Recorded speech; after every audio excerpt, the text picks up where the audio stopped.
Since the creation of the series, every Fallout game has centered around one core concept: a post-apocalyptic RPG set in the ruins of America after a total nuclear devastation. Across every entry in the franchise, from the original classics to the modern titles, the world is defined by radioactive wastelands, collapsed governments, mutated creatures, and survivors desperately trying to rebuild civilization after the ashes from the Great War. At first glance, Fallout seems like a pretty straightforward post-nuclear setting inspired heavily by the 1950s Americana and Cold War fears, but the deeper you dive into the lore, the stranger the universe actually becomes.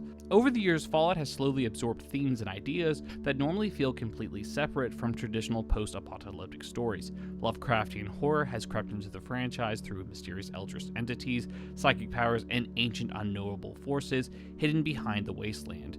Science fiction elements have also equally become as important in the series, exploring advanced robotics, rogue AI, alien life forms, cryogenic preservation, genetic engineering, virtual reality, and experimental technology far beyond what humanity should realistically possess. In many ways, Fallout has evolved into a strange blend of retrofuturism, horror, and sci-fi all mashed together into one irradiated universe. And out of all those science fiction concepts, there's one that I think that stands out as especially weird whenever it appears in Fallout, and that is time travel. Now, when most people think about Fallout, time travel probably isn't the first thing that comes to mind, but surprisingly, the idea of time manipulation, alternate timelines, and people being displaced through time has appeared multiple times throughout the franchise, in both ways subtle and incredibly bizarre. In fact, one could argue the entire foundation of Fallout as a series is built around the form or idea of time travel. And yes, I know that sounds absolutely insane, but trust me on this, we're going to dive deep into that whole idea and premise. So, if any of this sounds interesting to you, grab yourself a Sunset Sarsaparilla, step into the cryogenic chamber, and try not to create a temporal paradox, because today we're diving deep into Fallout's weird connection to time travel.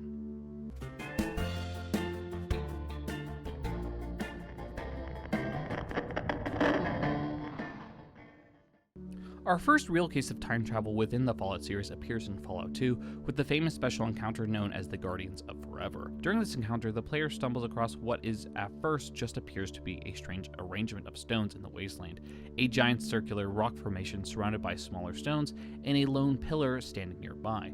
At first glance, it feels just like another weird wasteland landmark, the kind of strange environmental storytelling the original Fallout games were full of. But the second the Chosen One steps into the center circle, everything changes. Suddenly, the environment shifts completely, and the player is teleported away from the wasteland into a fully functioning vault.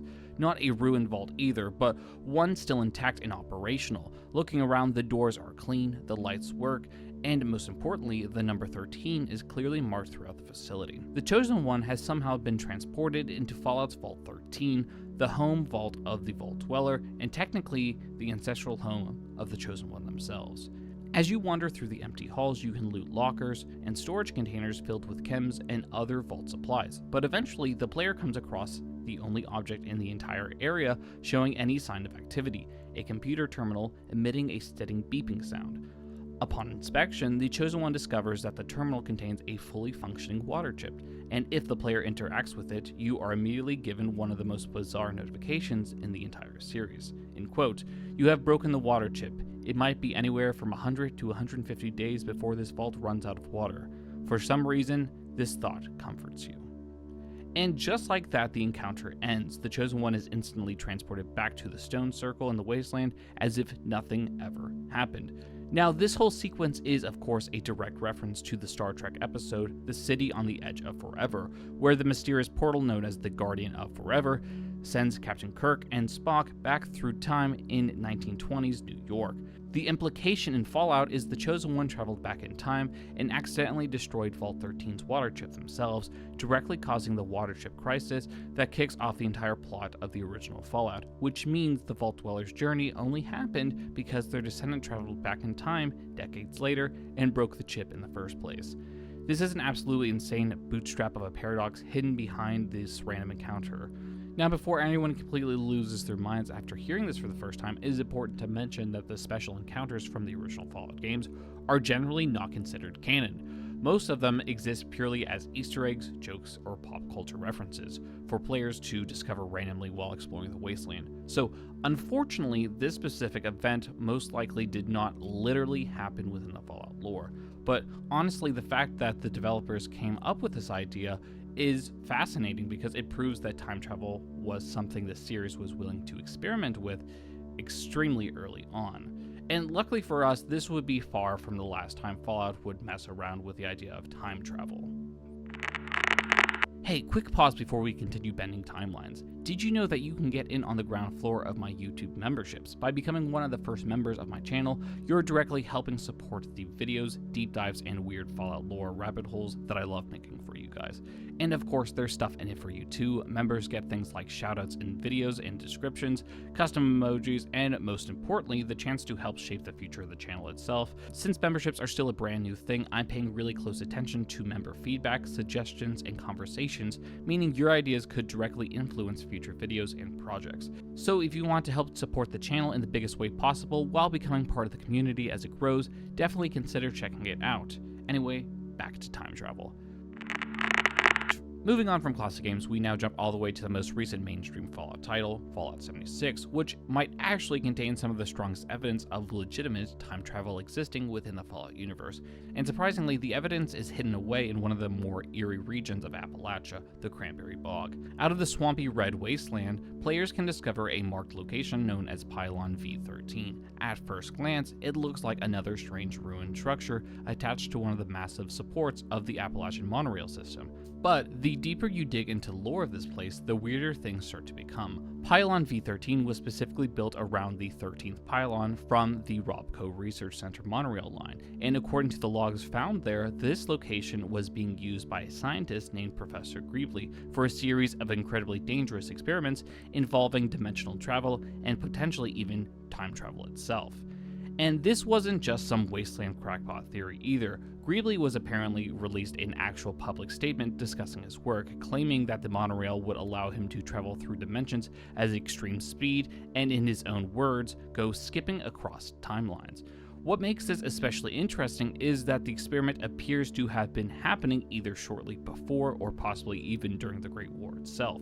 The mention of the official press release strongly implies that at least some of his work was publicly known before the bombs fell, which raises an even bigger question. How in the world was someone allowed to hijack part of the public transportation system for experiments involving alternate dimensions and timeline manipulation? And the coolest part is the game never outright tells us whether Professor Greebly failed, because if he actually succeeded, then Fallout 76 actually contains the first canon attempt at time travel in the series. So, with that in mind, let's take a listen to the holotape itself. People told me my theories weren't possible. They mocked me and called me a foolish old man. Well, I'm here to tell you that the possibility of time travel is not only real, but that it can be accomplished interdimensionally. I've revolutionized this radical concept, a new way of thinking about skipping across timelines. Instead of employing the traditional and often clumsy use of gravity for time travel, I've discovered a way to punch a hole in the fabric of our reality. By slipping through this fissure in time and space at a high rate of speed, it's my belief that instantaneous time travel will occur. In a few weeks, I will be attempting to slipstream through dimensions using a monorail system as my chariot. If you wish to attend this historic event, I will be at Poylon V13 of the Appalachian monorail system. Be there and witness history.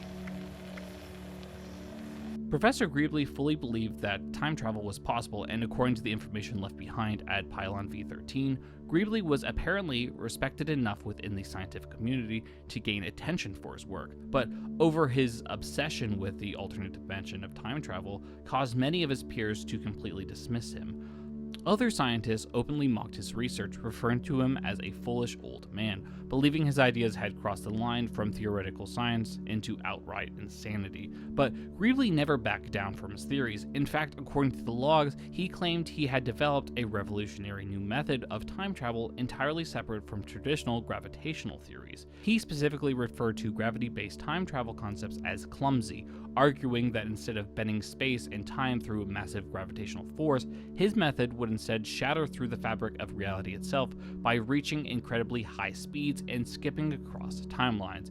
And somehow his chosen method for accomplishing this was turning the Appalachian monorail system into what he dramatically calls his chariot for interdimensional travel. The actual structure at Poylon V13 is incredibly unsettling once you understand what you're looking at.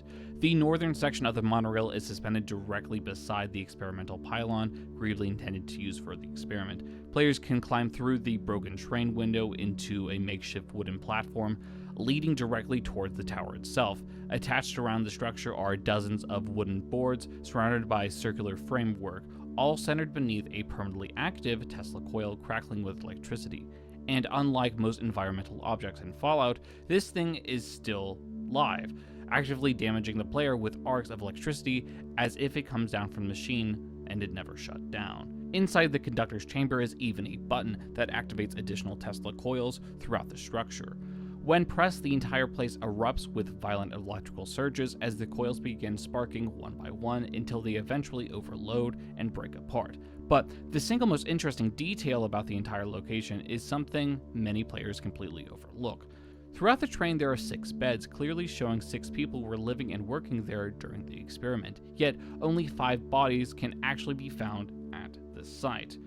That leaves 1 person missing.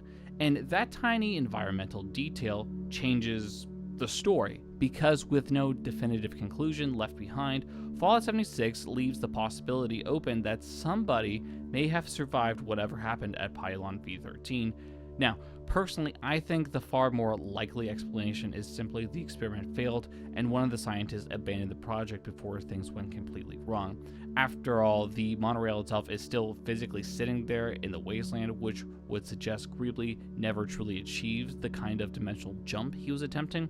Now, one of the more fun details surrounding the entire location is the name itself, Poylon V13, and if you are a longtime Fallout fan, that number immediately sets off a bunch of alarm bells in your brain because V13 feels far too specific to just be random. The most obvious connection is, of course, Vault 13, the legendary vault where the Vault Dweller originated from in the original Fallout, and Vault 13 is essentially the birthplace of the entire Fallout franchise, the location that started everything, so naming it the mysterious time travel experiment site, V13, it already feels intentional enough, right, on its own.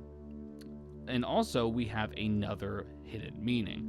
Back before Bethesda Softworks acquired the Fallout IP and began development on Fallout 3, Interplay had their own planned online Fallout project in development known as Project V13. This was supposed to be a multiplayer Fallout experience long before Fallout 76 ever existed, though the project would ultimately collapse before the release as Interplay's financial situation would deteriorate over time.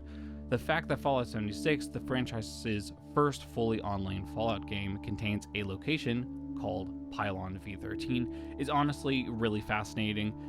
It's basically a meta reference to the online Fallout game that never existed because Fallout acquired the IP, and this is just Bethesda's version wouldn't have happened without V13, so it's kind of a really cool thing. A mysterious location about alternative timelines and dimensions being named after both the vault that started the franchise and a cancelled alternate version of Fallout's future almost feels too perfect to be accidental, and I think that's exactly what it means. Now, remember when I said earlier that Fallout's very foundation was originally built around time travel? Well, I wasn't exaggerating at all. In fact, one of the craziest pieces of Fallout history is the original concept that would eventually evolve into Fallout had almost nothing to do with Nuclear Wasteland in the beginning. A few years ago, Tim Kaine revealed during a 2012 GDC panel what the earliest incarnation of Fallout actually looked like.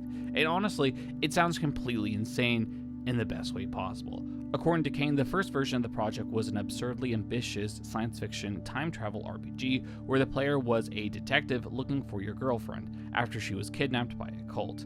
It sounds simple enough at first until he explains what happens next.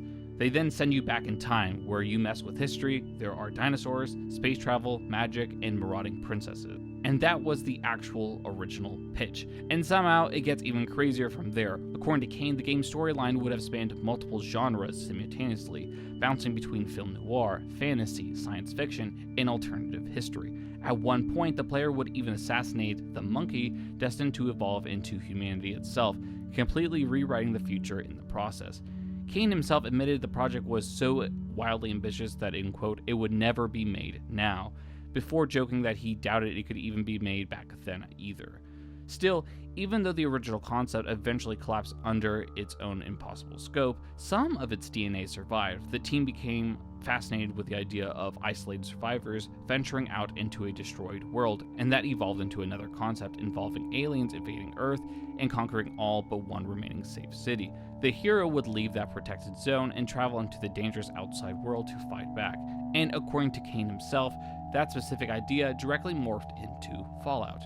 In quote, "This is what morphed into Fallout, the idea of the vault that you left and went out into the wasteland," end quote. So weirdly enough, the concept of the Vault Dweller leaving Vault 13 to explore the wasteland technically originated from an alien invasion game that itself evolved out of a time travel detective story involving dinosaurs and paradoxes, which honestly explains a lot about Fallout. And here's one really cool part. These ideas never left Kane's brain, because as recently as 2026, literally earlier in the month of May, Kane discussed another proposed RPG project he worked on alongside RPG veteran Jason Anderson called Time Walker, which feels almost like that spiritually successor to the original Fallout idea he had. In Time Walker, players would take control of a temporal agent, traveling through history to ensure the survival of their own timeline, while enemy agents attempted to rewrite reality itself. The premise is honestly so incredible, and I want to play this game so bad. As timelines became more unstable, your equipment will become more increasingly bizarre and impossible, allowing players to wield futuristic gear far beyond what they should logically exist in the era. But if history became too unstable, your timeline lost the possibility of existing altogether, your reality would simply collapse and you would cease to exist. Kane even joked about some of the game's original features, including 1. Visit 15 different time periods, 2. Meet interesting historical figures, and 3. Kill them. Some of the missions he described sound absolutely amazing as well. One involved assassinating a pharaoh in ancient Egypt, another required giving a young girl a specific doll on her 8th birthday, likely to manipulate the butterfly effect and preserve the timeline, and perhaps most fitting of it all, one mission would involve creating a paradox by preventing the invention of time travel itself. What makes the concept especially interesting is how progression would work. Unlike most RPGs where the player steadily becomes stronger and more overpowered, Time Walker would have inverted that formula completely. The more unstable the timeline became, the more powerful and absurd your technology would get. But as you repair reality and restored your timeline's existence, your equipment would gradually revert back to a more conventional weapons and gear. Kane also mentioned the game would have featured a multiplayer element, an open-end skill tree, and multiple ways to solve missions similar to a classic CRPG. Unfortunately, like many ambitious RPG ideas from that era, the project never came to fruition. And that makes all of this so important to Fallout's history is that it proves time travel wasn't just some random idea Bethesda or Black Isle experimented with later on. Temporal manipulation, alternative timelines, paradoxes, and rewriting history were literally baked into Fallout's DNA before Fallout even truly existed. If you enjoyed this video and want to see more deep dives into weird Fallout lore, cut content, canceled games, and all the bizarre hidden corners of the wasteland, make sure to subscribe because I have a ton of videos planned over the coming months that you are not going to want to miss. And if you want to support the channel while also grabbing yourself some official Bethesda Softworks merch, make sure to use the code PIN below to get an additional 20% off your order. It really helps support the channel directly, and if you really enjoyed the video, consider becoming a channel member as well. And I genuinely want to hear from you all. What other Fallout topics, cut content, and even completely different games would you want me to cover in future videos? Let me know down in the comments down below because I read way too many of them than I probably should. Until then, this has been Nick from Nickstalgic, signing off.